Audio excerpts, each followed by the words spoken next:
You can have a wedding any time, Addie. This is my first baby. That's what my sister said, 6 weeks before I walked down the aisle in a garden full of empty chairs. She said it like she was choosing between brunch spots, like my wedding day was something I could reschedule around her convenience. So she booked her baby shower on the same day, same hour, and one by one, my entire family followed her, my mom, my aunts, my cousins, even my dad, the man who held my hands and promised he'd walk me down the aisle. He chose finger sandwiches at a country club over his own daughter's vows. 7 people showed up to my wedding. 417 messages showed up the moment they realized what they'd missed. Before I go on, if this story hits close to home, take a moment to like and subscribe, but only if you genuinely connect. Drop a comment with where you're watching from and your local time. My name is Adeline Farrow. I'm 28. And now, let me take you back to 6 months before my wedding, to the Thanksgiving dinner where my father looked my husband in the eye and told him he'd never amount to anything. In the Farrow family, there was one rule nobody said out loud. Everything revolved around my sister, Colette. My father, Richard Farrow, spent 31 years as a branch manager at a regional bank in Hartford. Respectable, steady, the kind of man who wore the same 3 ties on rotation and called that discipline. My mother, Diane, stayed home, hosted book clubs, and made sure the house in Glastonbury always looked the part. White colonial, black shutters, hydrangeas along the walkway. From the outside, we looked like a postcard. From the inside, the math told a different story. Colette married Brett Whitfield 5 years ago. The Whitfields own a commercial real estate company in Fairfield County, or at least they did. At the time, Brett was golden. He bought Colette a Lexus SUV, a Cartier love bracelet, and, more importantly, he bought my parents' loyalty. Brett paid the mortgage on the Glastonbury house. He gave my mother a supplementary credit card. He funded the new kitchen renovation. And in return, the entire Farrow family treated Colette like she'd won the Nobel Prize for achievement. Colette hasn't earned a paycheck in 6 years. She calls herself a socialite and an event planner, though I've never seen evidence of either. But in my family, marrying well is the same as doing well. And then there was me, Adeline, the younger one, the one who freelanced as an illustrator, children's books, editorial art, the kind of work that doesn't come with a corner office or a business card. The one who lived in a rented studio in New Haven with paint-stained countertops and a second-hand couch. I never resented Colette for marrying rich. I resented that it made everyone forget I existed. I met Marcus Delaney at an art fair in New Haven 3 years ago. He was standing in front of one of his own paintings, a large oil piece of a woman reading on a fire escape in Brooklyn, the light catching her hair just right, and he was frowning at it like it owed him money. I laughed. He turned, and something in his eyes, this quiet, focused intensity, made me stop. Marcus is a contemporary realist painter.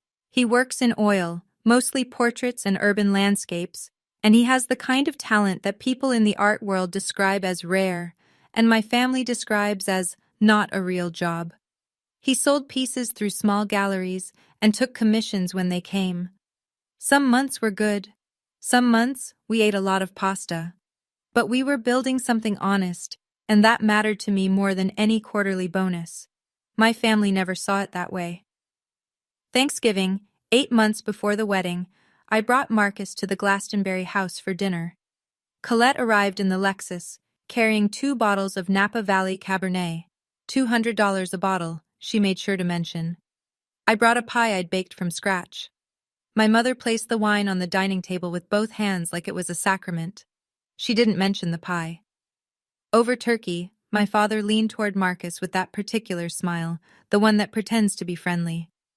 "So, Marcus," he said, "when are you getting a real job?" Brett chuckled from across the table. Colette tilted her head and said, "At least Adeline has someone, right?"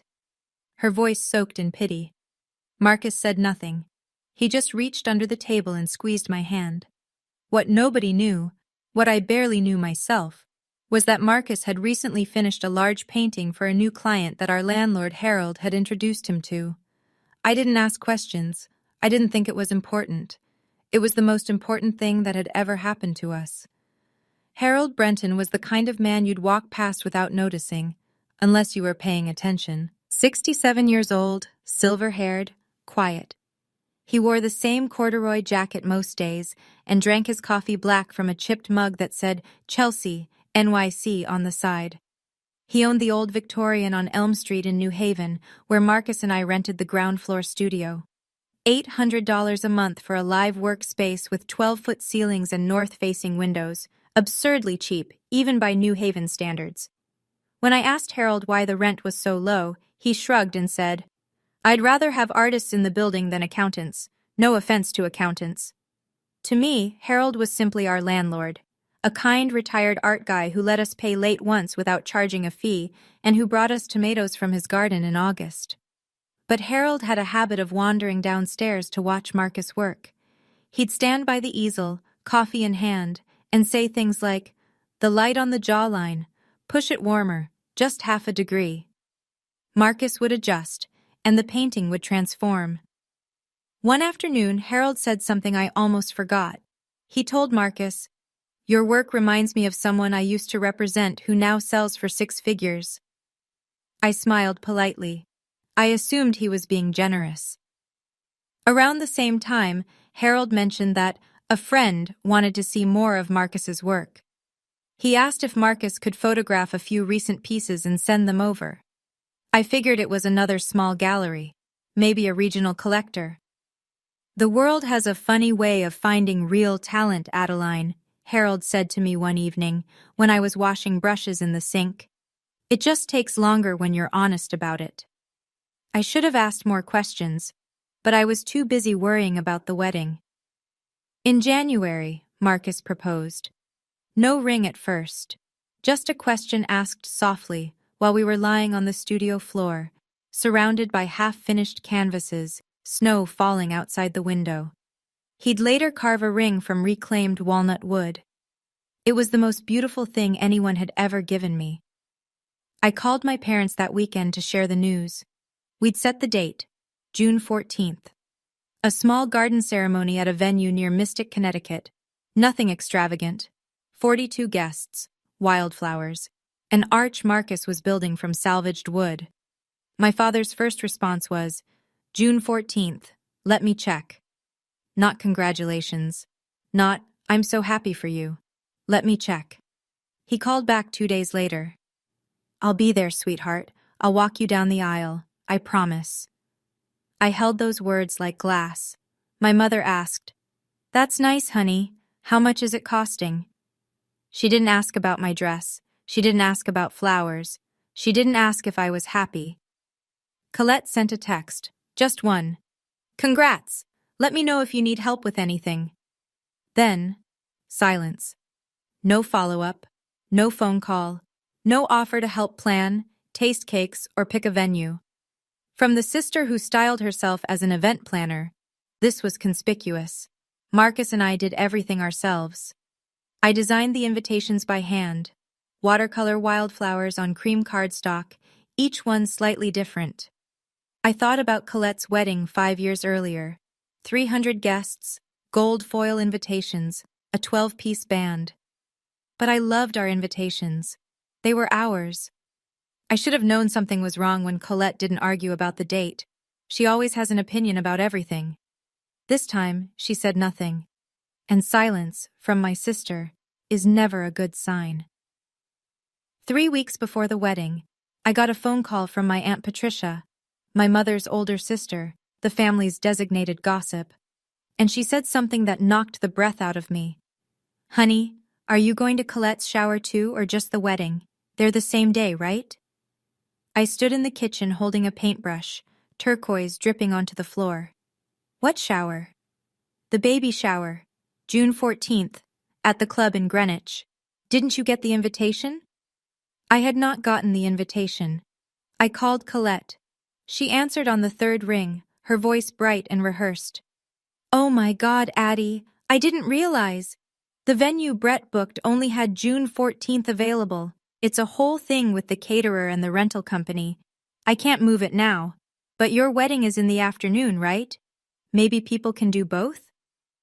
My wedding was at 3 p.m. in Mystic. Colette's baby shower was at noon in Greenwich, an hour and a half away, minimum. No one could do both. She knew that. I knew that. The laws of geography knew that. The baby shower would be held at the Greenwich Country Club, valet parking, catered by a French restaurant in Stamford, monogrammed gift bags at every seat. Colette had told me the details as though she were describing someone else's event. As though it were unavoidable. An act of God.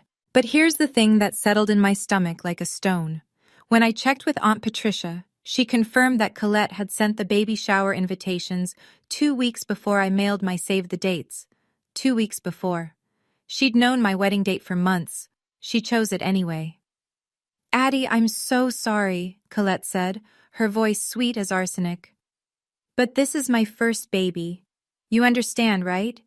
You can have a wedding anytime. I called my mother first. Mom, you know my wedding is that day. A pause. The kind of pause that already contains the answer. I know, honey. But Colette really needs the family there. It's her first grandchild for your father and me. Can't you, maybe postpone a few weeks? I've already paid deposits, Mom. Non-refundable. We've sent invitations. Well, maybe not everyone needs to be at both. I'm sure some people will come to yours. Some people, to my wedding. Like it was an open mic night that might attract a few stragglers. I called my father next. He did what Richard Farrow always does when confronted with a problem. He deflected. Let me talk to your mother. We'll figure it out. He didn't call back for 3 days. I texted him. Dad, are you still walking me down the aisle? He read it. I saw the blue check mark. No reply. I called again, and again. On the 3rd attempt, he finally answered. Of course, sweetheart, I said I would. But the way he said it, the hollowness in his voice, the way the words came out like something he was reading off a cue card, I felt the ground shift beneath me. That week, I counted the RSVPs. Out of 38 family members invited, 22 had already responded with a no. Each of them, coincidentally, was going to Greenwich. I didn't beg. I want you to know that. I asked once. I asked clearly. And I told myself, their answer, the real one, the one spoken through silence and logistics, and maybe not everyone needs to be there, would tell me everything I needed to know about where I stood. It told me everything. Rachel, my best friend, an ER nurse who takes no one's nonsense and has known me since college, was the one who showed me the full picture. Rachel had been added to the Farrow family group chat years ago, back when my mother thought it was nice to include Adeline's friends. Nobody ever removed her. And because Rachel is Rachel, she screenshotted everything. She sat me down in the studio one evening and laid it out. Colette had called every single family member individually. Not a group text, not a casual mention. Individual, surgical phone calls designed to pull each person to her side. To my mother, Colette said, Mom, if you go to Adeline's wedding instead, I'll feel like you don't care about your first grandchild. To Aunt Patricia, Brett's mother is coming. If our side of the family doesn't show up, it'll be embarrassing. To my father, and this one Rachel had as a screenshot from the group chat, Colette wrote, Dad, Adeline will understand. She's used to being disappointed. She's used to being disappointed. My own sister. Typed that with her thumbs and pressed send. But the deepest cut was the financial one. Brett paid my parents' mortgage, $3,200 a month. He'd given my mother a credit card that covered groceries, clothing, salon visits. The Farrow family wasn't just emotionally dependent on Colette. They were financially leashed. Colette never said it directly, of course. She didn't need to. The implication lived in every gesture. If you cross me, the money stops. And my parents, who had built their retirement around Brett's generosity, couldn't afford to call the bluff. In the group chat, Rachel showed me one last message from Colette. Honestly, Adeline's wedding is so small it's barely an event. She's marrying a painter in a garden. It's not like there's a reception at the Ritz. I read it twice. Then I closed the phone. The night before I sent the final reminder to my family, Marcus and I sat together in the studio. The overhead lamp cast warm yellow light across half-finished canvases and jars of turpentine. Outside, the cicadas were starting up. Summer in New Haven sounds like a low hum that never stops. Marcus was cleaning brushes. He didn't look up when he spoke. "We don't need them to make this real, Adeline." A pause. "But I know you want your dad there." I didn't answer right away. I was staring at the canvas he'd been working on. A lone chair in an empty room, light pouring through a window. It wasn't meant to be about me, but it was. That night, I composed one final message. A group text to every family member who'd been invited. No guilt trips, no desperation. Just the facts. Date, time, address, directions. And at the end, one line. "I hope to see you there." I pressed send at 10:47 p.m. Not a single person replied. The next morning, Rachel called from Chicago. She'd already booked a flight. "I'll be there," she said. "I'll always be there." She didn't ask about the others. She already knew. June 14th was 12 days away. I had a dress hanging in the closet, vintage lace, found at a consignment shop in Mystic, altered to fit by a seamstress who charged me $80 and told me I looked like Grace Kelly. I had flowers ordered from a local farm. I had 42 chairs set up in a garden. What I didn't have was a single family member who chose me. But I'll tell you what I also didn't have. I didn't have the urge to beg anymore. And that, I think, was the first time I felt something shift. June 14th, 7 a.m. The morning of my wedding, Rachel was sitting cross-legged on the bathroom counter doing my makeup. Hospital-grade precision, she called it, and I was trying to breathe normally. My dress hung on the closet door. My bouquet, white peonies and lavender from a farm stand in Stonington, sat in a mason jar on the kitchen table. My phone buzzed. "Dad." I picked up. Rachel watched my face. "Adeline, honey." His voice sounded like it had been sanded down to nothing. "I don't know how to say this. Your mother and I, Colette's shower starts at noon, and with the drive, I don't think we can make it to Mystic by 3. 8 seconds. I counted them. 8 seconds of silence where the entire architecture of my childhood, every Father's Day card, every "Daddy, look what I drew," every time I chose to believe he loved me equally, collapsed like a house built on sand. "You promised, Dad." "I know, and I'm sorry. But this is Colette's first baby. You'll have other moments." "No." My voice didn't shake. "I'm proud of that." "This is my only wedding day, Dad.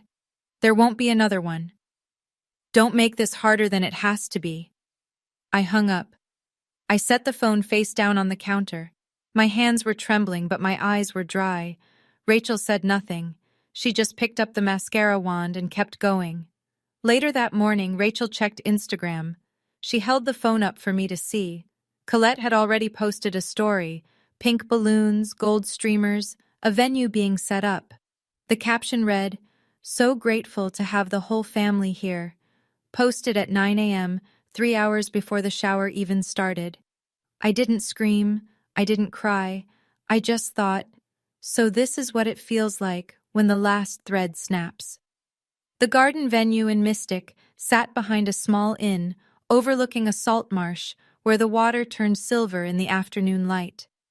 Marcus had spent 2 weekends building the arch, salvaged oak, sanded smooth, entwined with fresh eucalyptus and white ribbon. It was simple. It was perfect.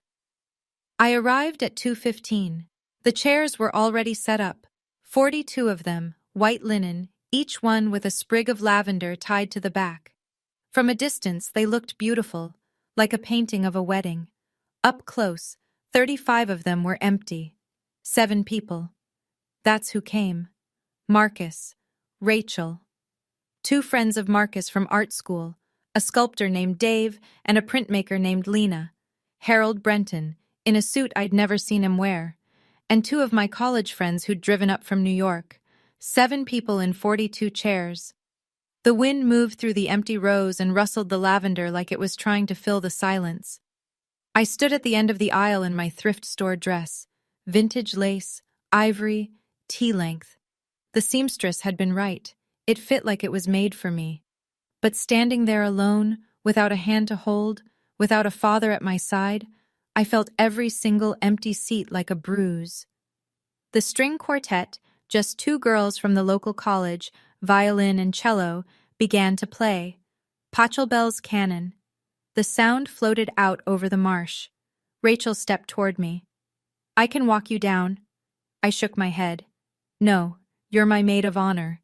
You belong up there with Marcus." I turned to face the aisle. Marcus was standing at the other end, and even from here, I could see his eyes were red. I was about to take the first step alone. Then I heard footsteps behind me. Heavy, deliberate, steady. "I believe I'm overdressed for a garden party." I turned.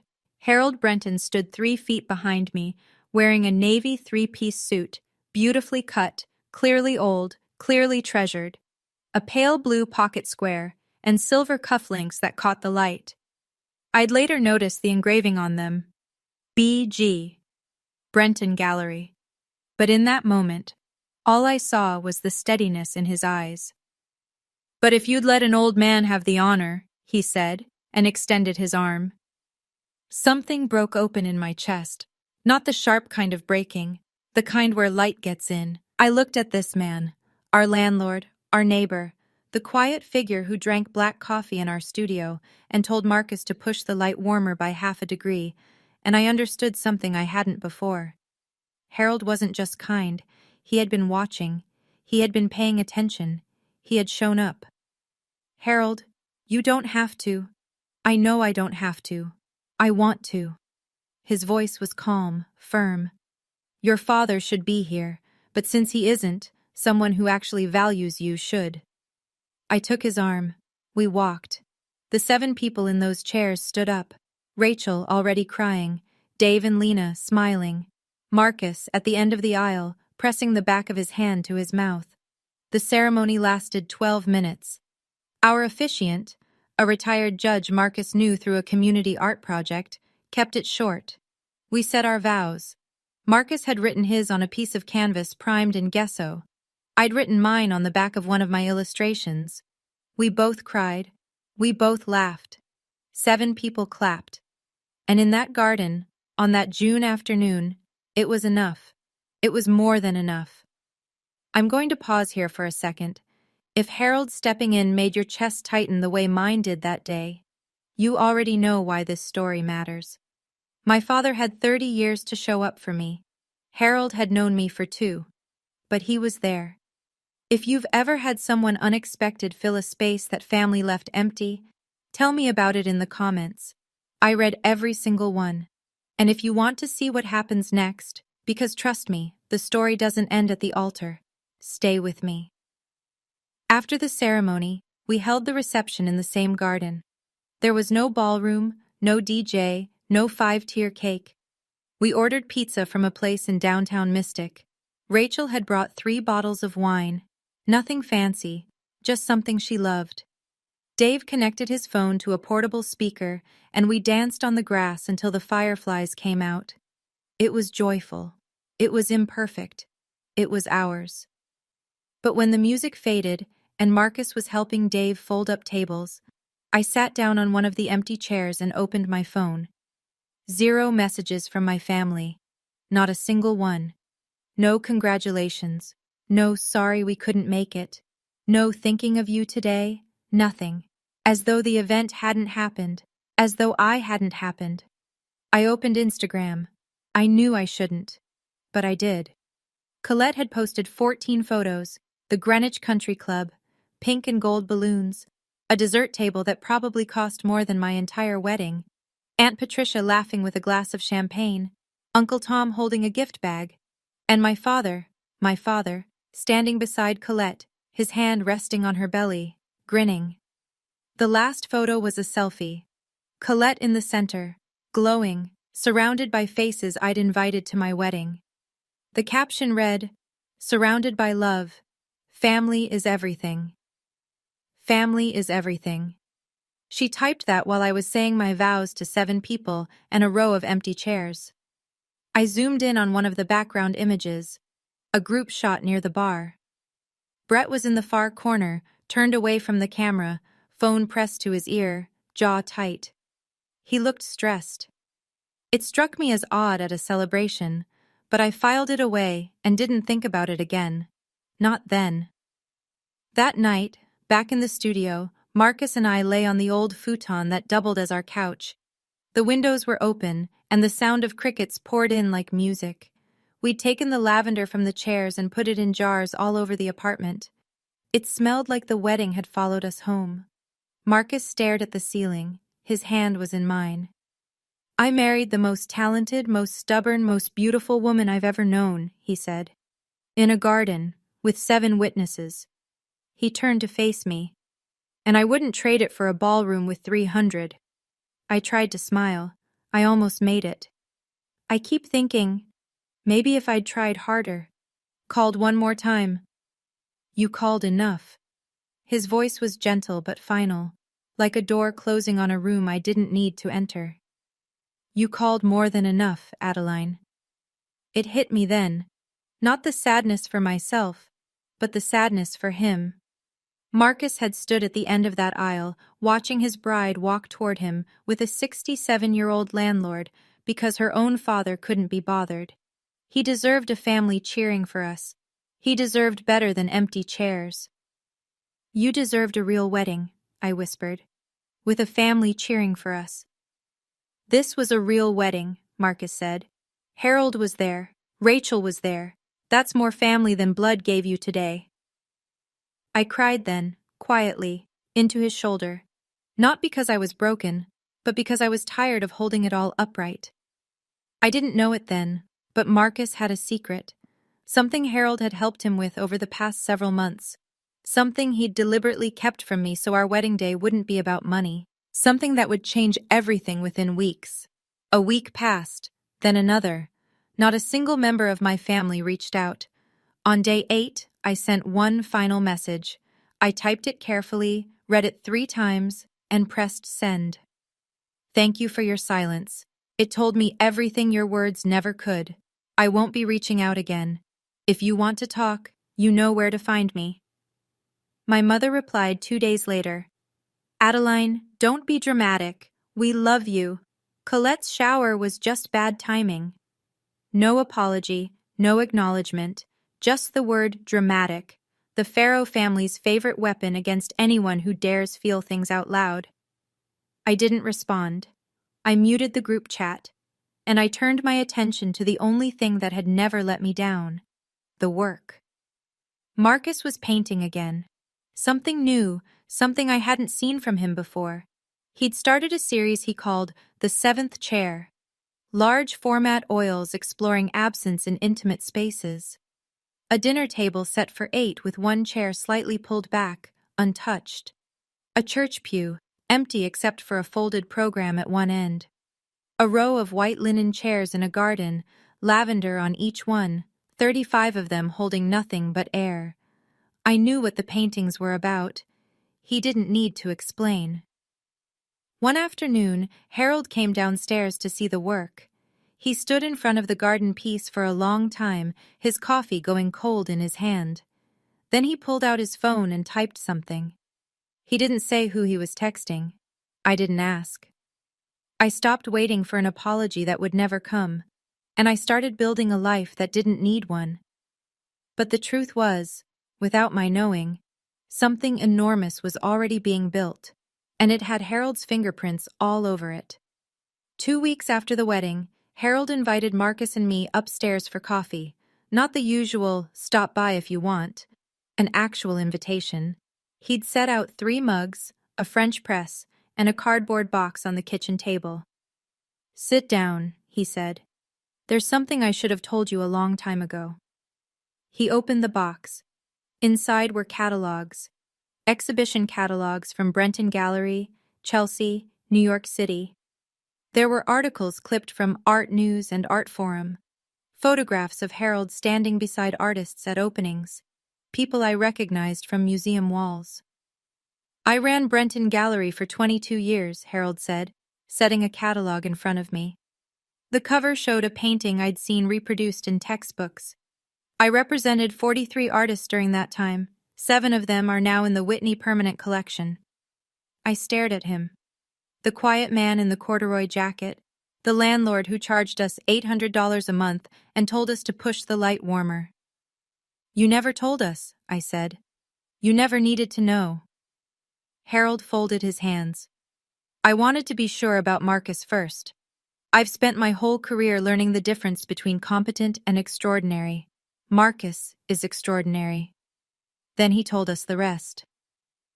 6 months earlier, before the engagement, before the wedding, before any of it, Harold had sent photographs of Marcus's work to Victor Ashland. Victor Ashland, the private collector whose holdings included works by Richter and Hockney, whose name appeared in every major auction catalog in the Western world. Victor had purchased one piece immediately, $85,000. I looked at Marcus. He nodded slowly, and I saw it, the thing he'd been carrying. I was going to tell you after the wedding, he said. I didn't want it to overshadow our day. Over the next several days, the full scope of what Harold had set in motion became clear. Victor Ashland's attorney contacted Marcus with a formal proposal, an art commission agreement for 12 original paintings to be completed over the following 18 months for Victor's private collection. Total contract value, $450,000, payable in installments tied to delivery milestones. Every term was laid out: payment schedule, intellectual property provisions, insurance during transit. It was the kind of contract that artists spend entire careers dreaming about and never see. Attached to the agreement was a separate letter from the director of Caldwell Gallery on West 25th Street in Manhattan, one of the most respected galleries in the country for contemporary realism. They were inviting Marcus to hold a solo exhibition. The centerpiece would be the 7th Chair series. Marcus and I drove to New York to sign the papers at the attorney's office on Park Avenue. I sat in a leather chair and read every page. The numbers blurred. My hands were shaking, but not from fear. This is more money than my father earned in 5 years at the bank, I said quietly. Harold, who had come along for the signing, placed his hand on the table. And it's just the beginning. Victor doesn't invest in artists lightly. He's building a relationship, not buying a product. This will open every door Marcus walks toward. Marcus signed. The attorney notarized. The Caldwell Gallery director confirmed the exhibition timeline via email that same afternoon. It was real. All of it. Documented, legitimate, binding. We hadn't told anyone. Not a soul. My family still thought Marcus was a man who painted for fun and couldn't pay rent without my freelance income. They had no idea what was about to change. A week later, Victor Ashland called Marcus directly. I was in the studio when Marcus put it on speaker. Not intentionally, but because his hands were covered in cadmium yellow. Victor's voice was warm, unhurried, the kind of voice that belongs to someone who hasn't been in a rush since 1997. Marcus, I understand you and your wife didn't get the wedding trip you deserved. My yacht, the Meridian, is in Monaco next month. I'd like you both to spend 10 days on board. Consider it a thank you for the first 3 paintings. The Meridian. I'd learn later that it was a 180-foot motor yacht that Victor kept in the Mediterranean through the summer. He used it to host artists, curators, and collectors. It was as much a floating salon as it was a boat. Marcus, we can't accept that, I whispered, covering the phone. He looked at me, then at the canvas, then back. Harold says Victor does this for every artist he commissions. It's how he builds relationships. It's professional, not charity. I hesitated, but then I thought of the 42 chairs, the empty garden, the father who chose a baby shower over my wedding, and I thought, I have spent my entire life making myself smaller so other people don't feel uncomfortable. Not anymore. I said yes. Rachel found out a few days later, and her reaction was exactly what you'd expect. Girl, you are going on a billionaire's yacht for your honeymoon, And your family thinks Marcus is broke? She laughed so hard she choked on her coffee. They don't know, I said. And I'm not going to tell them. I wasn't hiding anything. I just stopped performing for an audience that never clapped. While Marcus and I were preparing for the trip, something was shifting in the Farrow family, though I only caught it in fragments. Aunt Patricia, the only relative who still texted me occasionally, mentioned in passing that Brett Whitfield's real estate company had hit a rough patch. 2 major development projects had fallen through. Financing had collapsed. The details were vague, but the consequences were not. Colette's Lexus was gone, replaced by a used Honda CR-V. Colette, who posted on Instagram the way some people breathe, had been silent for 2 straight weeks. For her, that was the equivalent of a distress signal. Then, for the first time in over a month, my mother called. "Hi, honey, how are you?" Her voice had that particular brightness, the kind that's trying too hard. "Listen, do you and Marcus want to come to dinner this Sunday? Your father grilled last weekend and it was lovely. We'd love to see you." I leaned against the studio wall. "I'm busy, Mom." "Oh, okay." A pause. "Well, your father says hi." I hung up and stood there for a minute, phone warm in my hand, feeling the familiar weight of it. I knew exactly why she'd called. When Brett's money was flowing, I didn't exist. Now that it was drying up, the Farrow family was suddenly rediscovering their younger daughter. What none of them knew, what I didn't fully understand yet myself, was that 3 weeks later, a single photograph would make Brett Whitfield's money look like pocket change. I packed a suitcase. Marcus packed his sketchbooks. We flew to Nice on a Tuesday morning in July, and when we boarded the Meridian, I looked out at the Mediterranean and thought, this is what it feels like when the world finally catches up to you. The Meridian was not a boat. It was a floating cathedral. Our cabin had a private balcony that opened onto water so blue it looked artificial. The bathroom had marble floors, the sheets were Egyptian cotton, and someone had placed fresh gardenias on the nightstand before we arrived. I stood on the balcony the first morning, barefoot, wearing a linen dress I'd bought at a market in Nice for €40, and I watched the coastline of Monaco drift by like a painting Marcus hadn't gotten to yet. On the third evening, Victor hosted a dinner on the upper deck. 8 guests, 2 collectors from London, a curator from the Tate, a Berlin-based art critic, and their respective partners. The table was set with crystal and white linen. Candles flickered inside hurricane glass. The sky turned from orange to indigo while we ate.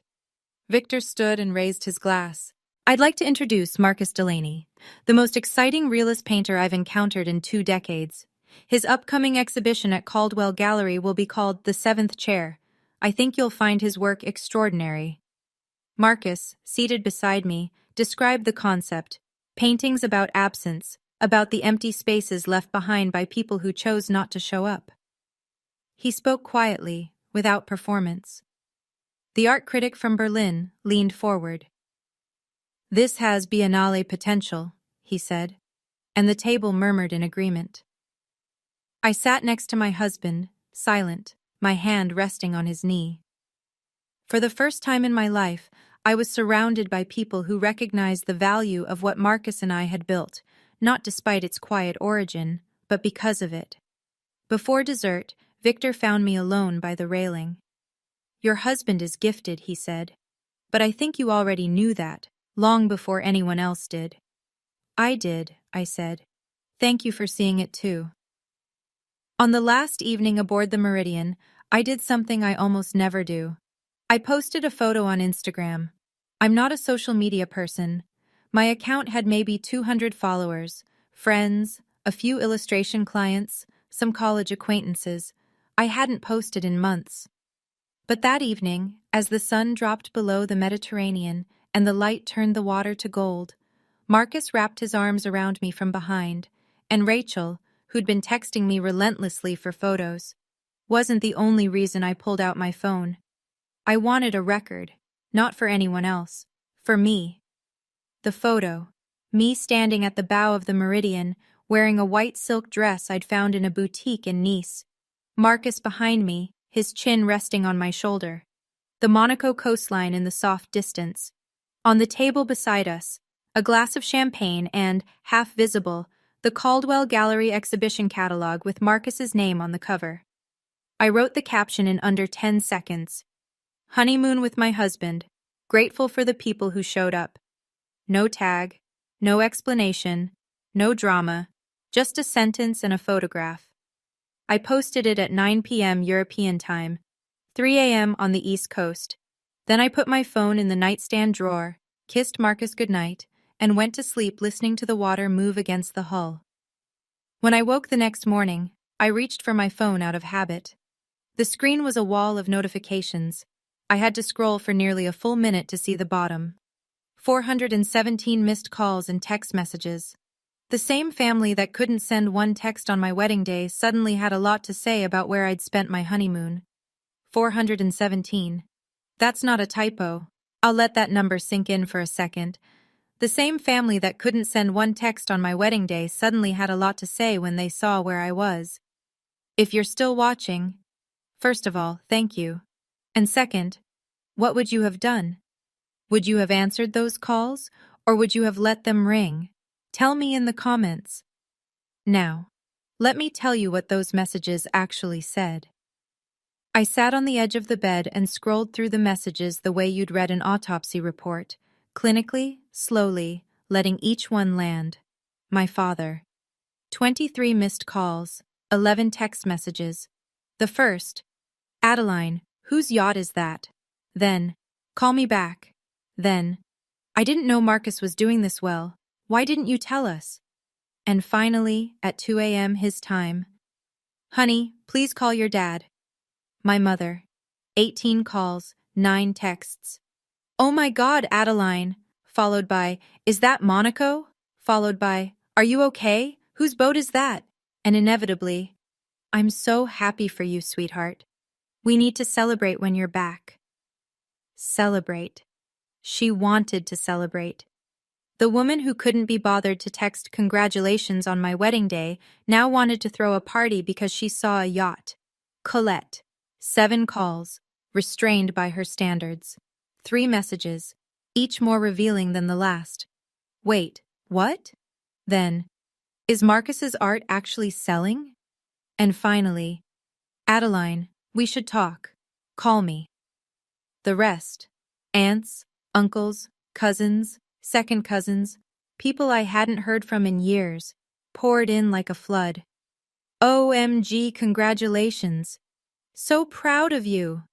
We always knew Marcus was talented. The same people who'd RSVP'd no to my wedding were now lining up to claim they'd believed in us all along. And then, at the very bottom, a message I hadn't expected. Brett Whitfield. He'd never texted me directly before in his life. Adeline, is your husband represented by a gallery? I'd love to connect. Brett Whitfield, the man whose money had bought my family's loyalty, was now trying to network through the sister-in-law he'd barely acknowledged for 5 years. I read every message. I did not respond to a single one. Marcus found me on the balcony an hour later, phone face down on the table. He didn't ask what the messages said. He could read it on my face. I'm not going to ignore them forever, I said. But I'm not going to pretend this is okay either. That afternoon, I unlocked the family group chat for the first time since I'd muted it. I typed one message, I revised it twice, then I sent it. Thank you for your messages. Marcus and I are doing well. For those who are curious, Marcus signed a major art commission 6 weeks ago. The yacht belongs to his patron, Victor Ashland. Our honeymoon was a gift. I want to be honest. I won't pretend that your absence on June 14th didn't hurt. It did. Deeply. My father promised to walk me down the aisle and chose not to. My mother chose a baby shower over her daughter's wedding. My sister scheduled her event on my wedding day deliberately. I'm not angry, but I need space. When I'm ready to talk, I'll reach out. Please respect that. I pressed send, then I put the phone in the drawer again. For 4 hours, Nobody replied. I imagine they were reading it in clusters, gathered around someone's kitchen counter, passing the phone, rereading it, looking at each other in the particular silence of people who've been caught. My father called at 8 p.m. I didn't answer. An hour later, Colette posted an Instagram story, a photo of a beautifully set dinner table, warm lighting, wine glasses. The caption, "Family dinner tonight, missing one." Missing one. As though I had simply failed to attend. As though I were the one who'd left. Some people never stop rewriting the story, even when the whole room already knows the truth. 3 weeks after we returned from Monaco, Caldwell Gallery issued the press release. Marcus Delaney, the 7th Chair, Solo Exhibition. It went out to every major art publication in the country. Art News ran a preview. ArtNet picked it up the same day. And then the one that mattered most. A feature in the New York Times Arts section, with a photograph of Marcus standing beside the centerpiece of the show. The painting, a garden rendered in luminous afternoon light, an arch of salvaged wood threaded with eucalyptus, 42 white chairs with lavender on each, stretching in neat rows across a green lawn. 7 of them held figures, warm, alive, painted with the tenderness Marcus reserves for people he loves. The other 35 were empty. Sunlight fell across the vacant seats like a question nobody wanted to answer. The title, June 14th. Price, $120,000. Already sold. Victor had claimed it before the exhibition opened. The article noted that Marcus's work explores familial absence and emotional displacement with a specificity that feels both deeply personal and universally devastating. It mentioned Victor Ashland's private collection. It mentioned Brenton Gallery's legacy. It used the word extraordinary. On opening night, 200 people filled the gallery, collectors, curators, critics. Adeline stood beside Marcus in a simple black dress, watching strangers cry in front of paintings that were born from the worst day of her life. A reporter from the Times approached Marcus. The title, June 14th. Is it autobiographical? Marcus didn't hesitate. Yes, it was my wedding day. 7 guests, 42 chairs. The room went quiet. Then the questions began. By morning, the story was everywhere. I hadn't planned it. Marcus hadn't planned it. But the truth, once it finds a stage, doesn't need permission. My father saw the article first. Someone forwarded it. I never found out who.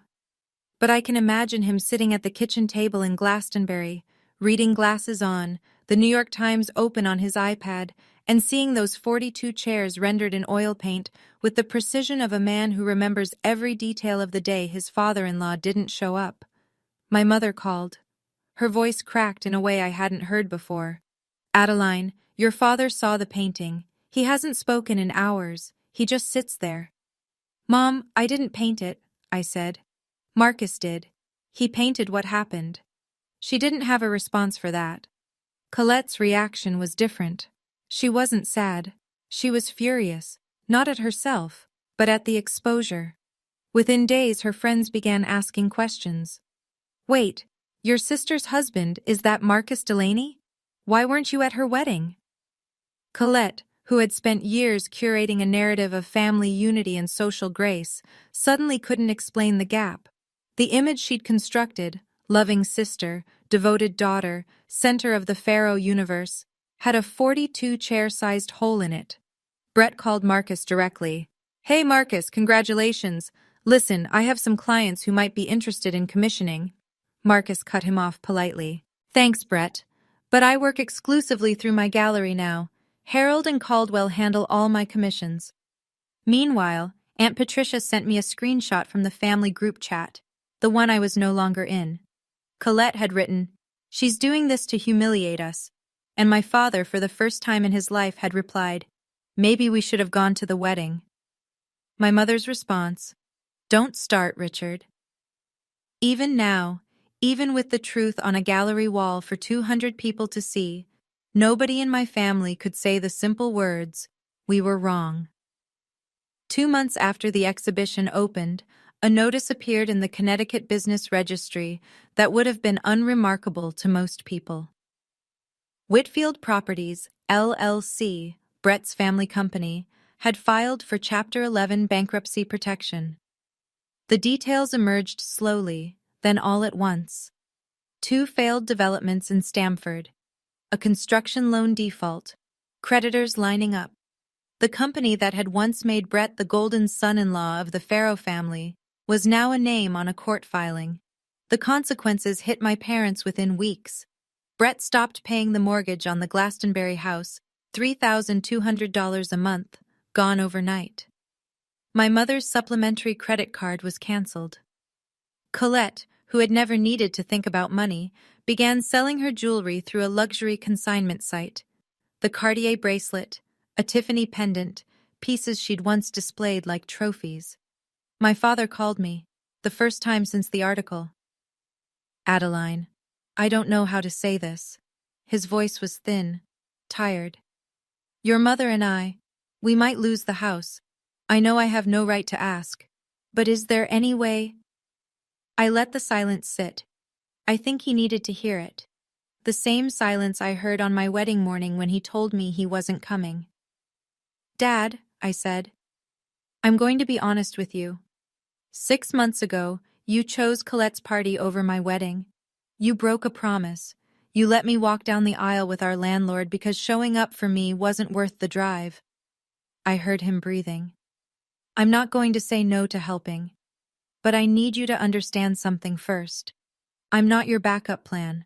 I'm your daughter, and you treated me like I was optional.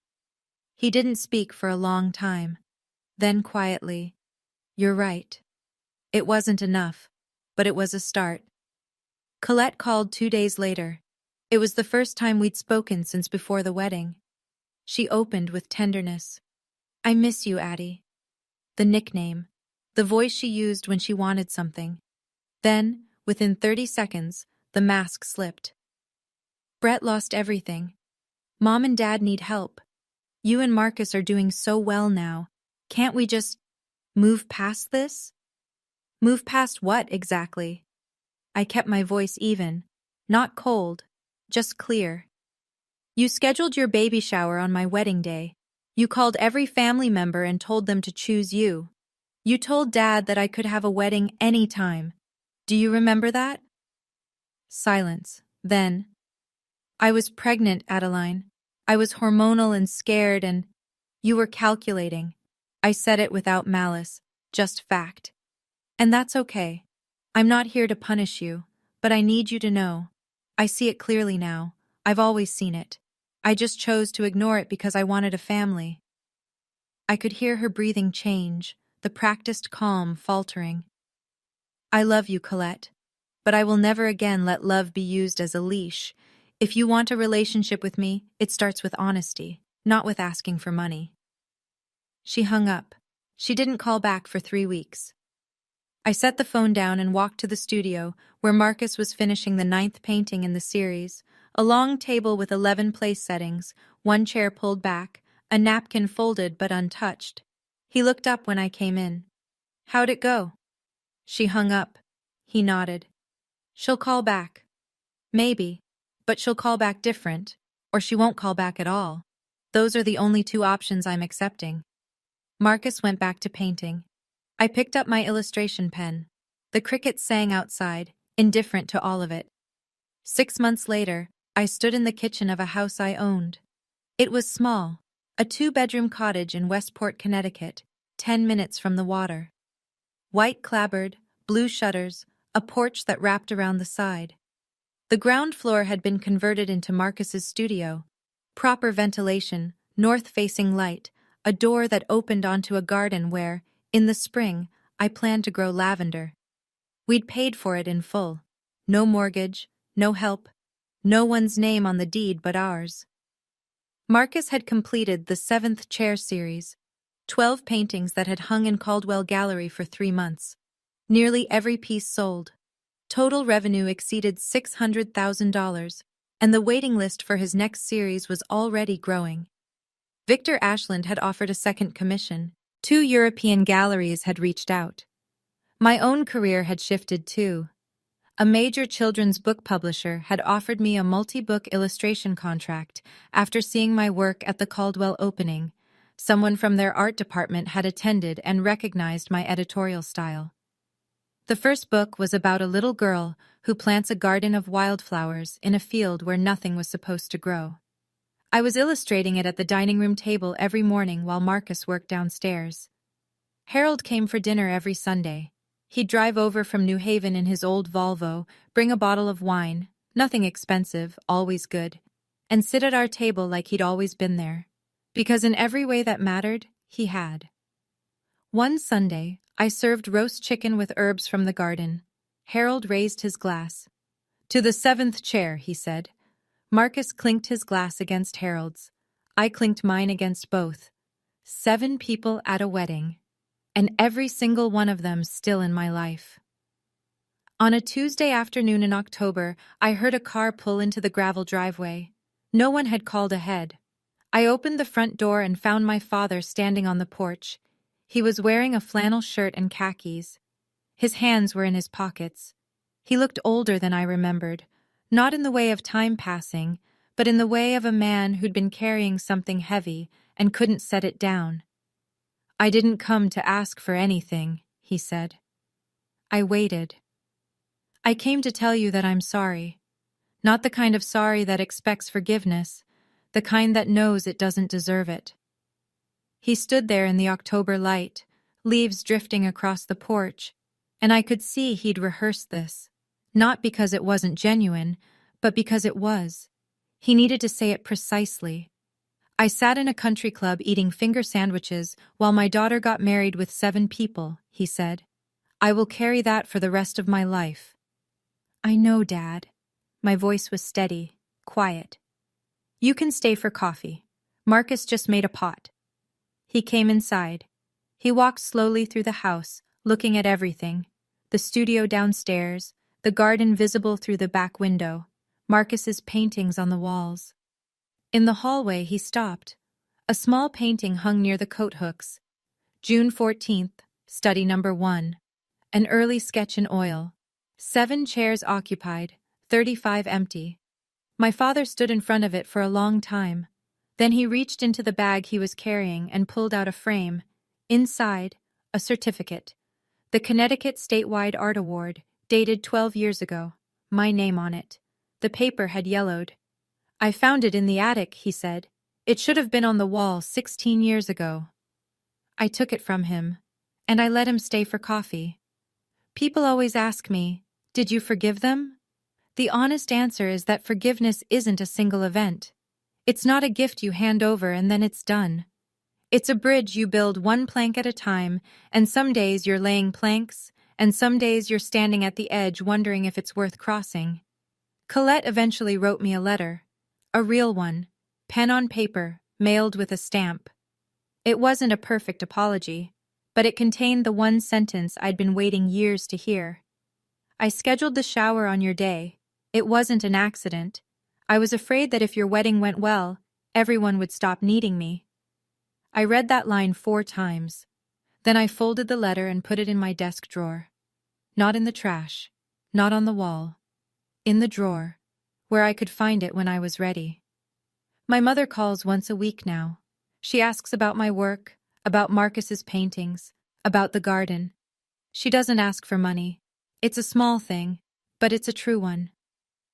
Brett and Colette live in a rented apartment in Stamford. Brett took a position at another firm, starting over. Colette got a job, her first in 6 years, as an events coordinator for a nonprofit. I heard she's good at it. I hope she is. And me? I'm standing on the back porch of a house I paid for myself, watching the evening light settle over the garden. Marcus is in the studio. I can hear the soft scrape of his palette knife through the open window. Harold is on his way for Sunday dinner.